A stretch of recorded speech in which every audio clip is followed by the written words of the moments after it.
a fighting man, a man with lots of notion. I haven't got much money, but a science, my emotion. The last man that I had to meet, they told me he was famous. The Reggie came from Northampton, they called the brute Long Amos. And you ought to have seen him, 6'4" without his boots on, and he only 3 feet. You know, it was very funny how I came to meet this man. It happened this way, you know. I was laying in bed one morning looking at the sporting life, trying to find 3 horses for back to the town of Swivel, when the knock came at the door, so I said to mine, "Let's get out and see who's there." So she jumped out of bed, you know, and put a piece of carpet around her, what we keep at the bottom of the door to keep the draft out, and who do you think it was? My backer. Well, he came in the bedroom and he said to me, "Can you find at 7.5? I said, "Well, it's rather early in the morning, Governor, to start fighting, but I'll get a policeman to call me up." He said, "No, you fool, I don't mean 5 minutes past 7, I mean 7 stone 5 pounds. I said, "That's easy." He said, "Right, you are, I'm back to the Northampton gas fight."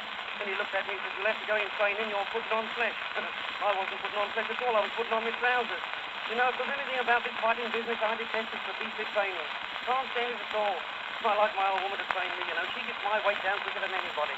Oh, she's a change and it gets my flesh off. I'll tell you what she does, you know. She gets a quart of water and boils it down to a pint and gets all the nutriment out of it. Gives it to me, makes me strong and muscular. Of course, to look at me, you wouldn't think I was a fine muscular fellow, would you? You ought to see me slip on the feet to the bed. I don't want to praise myself up. The night of the fight arrived and I entered the ring in the pink of condition. Well, after my pal had knocked me all over the shop in the first round, they picked me up and carried me to my corner, and after they pulled me teeth out on the end of a lump of sponge and scraped all the skin off the ribs with a rough towel, they shouted out, "Second round, 5 minutes," and up we came to the second round, smiling. Of course, it doesn't matter if you're half dead, you always come up smiling. But, you know, during the interval, my seconds, they told me to look for openings. I looked all around the place and found the doors chained up. I thought I'd been out of it in 2 seconds. Well, when I thought he wasn't looking, I was just going to punch him on the jaw, and I don't remember what he'd done. All I know was the following morning when they came to the hospital to see if I'd gained consciousness, I said to my backers, "Who won the fight?" They said, "You won the fight." They disqualified him for knocking me out. Of course, the money was on me. I had to win.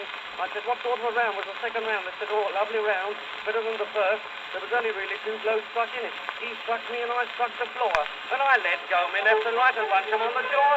Up they go into the air and down upon the floor. If I get a proper whack, I go to